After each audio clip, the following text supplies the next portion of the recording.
Ever get that feeling where you just sort of stop and think about, like, how powerful nature really is? Hmm. I mean, we try to stay on top of what's happening, right? But Yeah. sometimes something happens that really reminds you. Yeah, absolutely. Like, I don't know about you, but that recent earthquake in Myanmar, that was that was something else. And it got me thinking, we should do a deep dive on earthquakes. Makes sense. They're definitely a force to be reckoned with. So that's our mission for today. Not just the headlines, but, the stuff that matters. What causes them, why they matter to all of us, and probably most importantly, what we can actually do to be prepared. We're going to cut through the noise and give you the knowledge you need without getting too bogged down in the technical stuff. Right. No need to make it overly complicated. It's about understanding those core concepts. So basically an earthquake, right? It's like a sudden jolt of energy released in the Earth's crust. That creates these waves, seismic waves they're called, and those are what make the ground shake. Okay, so let's break that down a bit. Sudden release of energy. Yeah. Where does that energy even come from? Like, what's going on under our feet? Well, picture this. The Earth's outer layer, the lithosphere. Imagine it's fractured like a giant puzzle into these huge pieces called tectonic plates. And these plates, they're not just sitting still, they're always moving, driven by heat from deep inside the Earth. Always moving. Yeah, Yeah, constantly. And where these plates meet at their boundaries, that's where things get interesting. They can grind against each other, slide past one another, or even collide head on. so, like, imagine a bunch of, I don't know, continental bumper cars down there just bumping into each other. Haha, yeah, you got it. And at those boundaries, that's where immense stress builds up, right? Because the plates are trying to move, but there's this friction resisting them. It's like pushing a heavy object across a rough surface. Eventually, the stress gets so high that it overwhelms the strength of the rocks, and boom, they either fracture or slip suddenly. All that stored energy is released as seismic waves, and we feel that as an earthquake. Makes sense. It's like that pressure has to go somewhere. Exactly. And there are terms for these points, right? The point where the rupture happens beneath the surface, that's called the focus, sometimes also called the hypocenter. And directly above that, on the Earth's surface, that's the epicenter. That's usually the location you hear about on the news. Okay, so focus on the ground, epicenter on the surface. Got it. Now, let's bring this back to that earthquake in Myanmar. It was big news. It wasn't just a little rumble. It was significant. Mm. Why is that particular region so prone to these kinds of events? Well, Myanmar's location is really key here. It sits in a zone that's super seismically active, right, where two massive tectonic plates meet, the Indian plate and the Eurasian plate.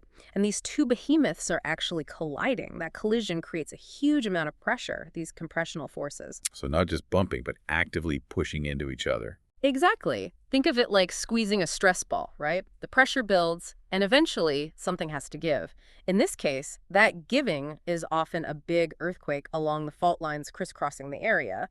Like there's this one called the Saigang Fault. It's under a lot of stress, so that region sees earthquakes pretty frequently. It's amazing how much is going on beneath us that we just don't see in our daily lives. And when we hear about these earthquakes, we always hear about the magnitude, like a magnitude 6 or a magnitude 7. What do those numbers actually tell us? How do they relate to how strong and dangerous an earthquake is?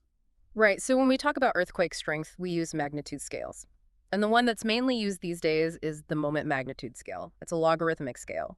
That means that for every whole number increase in magnitude, the energy released jumps up by a significant factor. Okay, logarithmic scales, those can be tricky. How much of a jump are we talking about here? Okay, so imagine this. A magnitude 6 earthquake, right? It unleashes about 32 times more energy than a magnitude 5 earthquake. That's a huge difference. Wow, 32 times. So it's not just a little bit stronger, it's like exponentially more powerful. Exactly. It's like going from a little firecracker to like a serious explosion. And that increase in energy translates directly to how intensely the ground shakes. Now, earthquakes below magnitude 4, they're usually so small that most people don't even feel them. But once you hit magnitude 6 and above, that's when you start to see potential for real damage. And when you go past magnitude 7, well, now you're talking major earthquakes that can cause widespread destruction. Okay, that 32-fold jump really puts it in perspective. So magnitude matters a lot. But it's not just the shaking itself that's the problem, right? There are other dangers too. You got it. The ground shaking is the main culprit for sure. It's what causes buildings to collapse and infrastructure to fail, but often it triggers other hazards. For example, that shaking can rupture gas lines, which can lead to fires and explosions. And in areas with hills or mountains, it can cause landslides. And then there's the really scary one in coastal areas. If you have a large earthquake under the ocean, it can push up a massive amount of water and create a tsunami. So, yeah, it's often not just the shaking, but this whole cascade of hazards that follows. That's a sobering thought. It's a lot to process, and it really highlights why knowing what to do is so important. So, for everyone listening, this next part is crucial. We're going to talk safety now. What steps should we be taking to prepare for an earthquake, and what should we do if one actually happens? You're absolutely right. Preparedness is key. So, first things first, you got to know if you live in an earthquake-prone area. If you do, then taking some proactive steps is really, really important.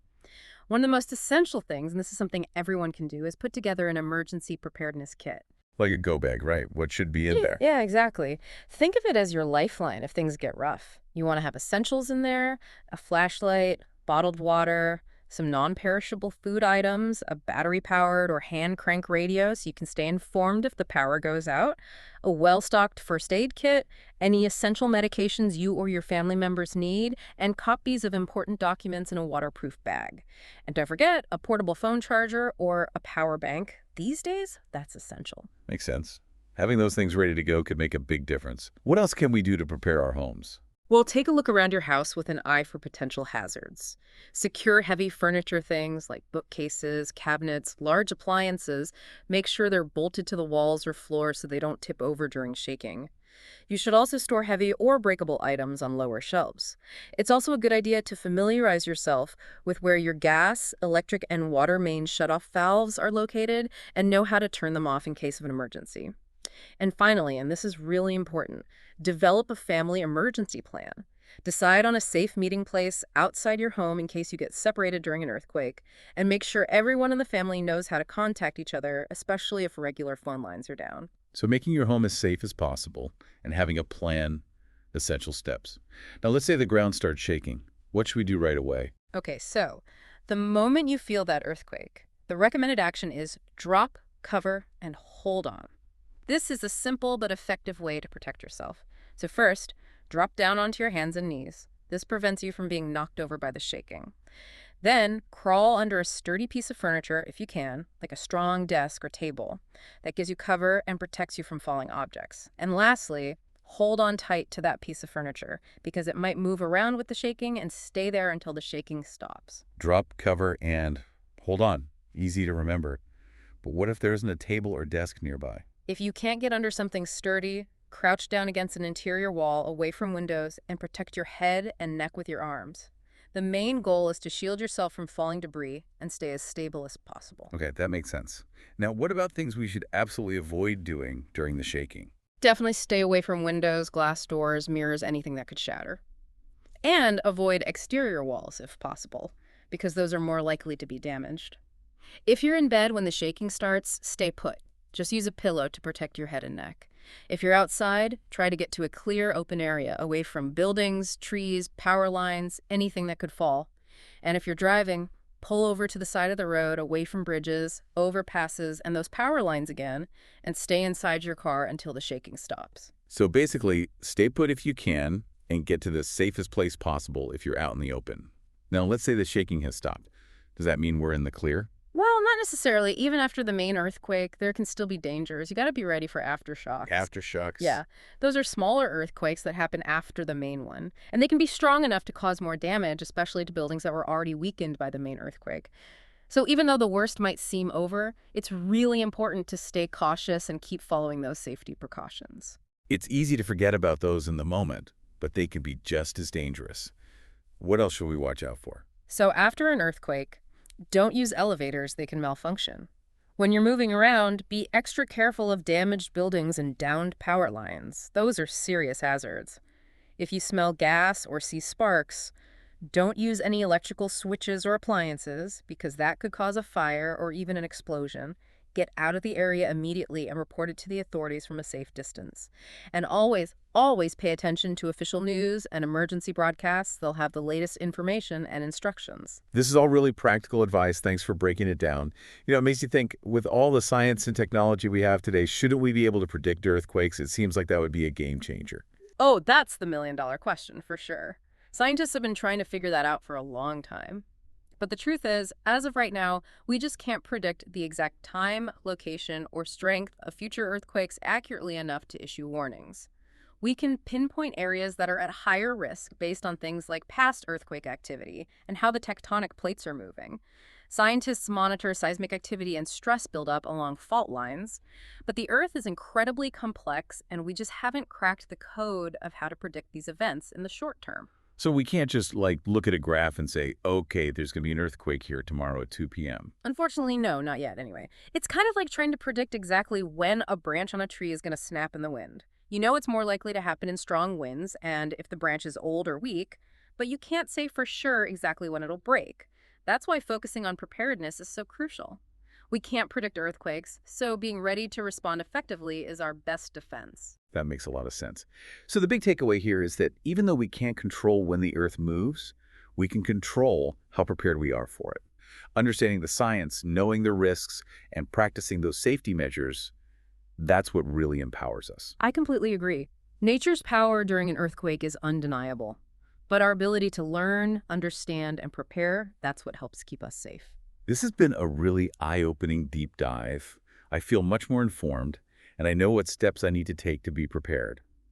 And as we wrap up, I wanted to leave you with a final thought. Maybe the fact that earthquakes are so unpredictable that we can't control them is actually a good thing in a way. It reminds us that we live on a dynamic, powerful planet, and we're not always in control. Maybe that can inspire us to be a bit more mindful, a bit more prepared, not just for earthquakes, but for all the unexpected challenges that life throws our way. Thanks for joining us on this important exploration. Thanks for having me. It's been a pleasure.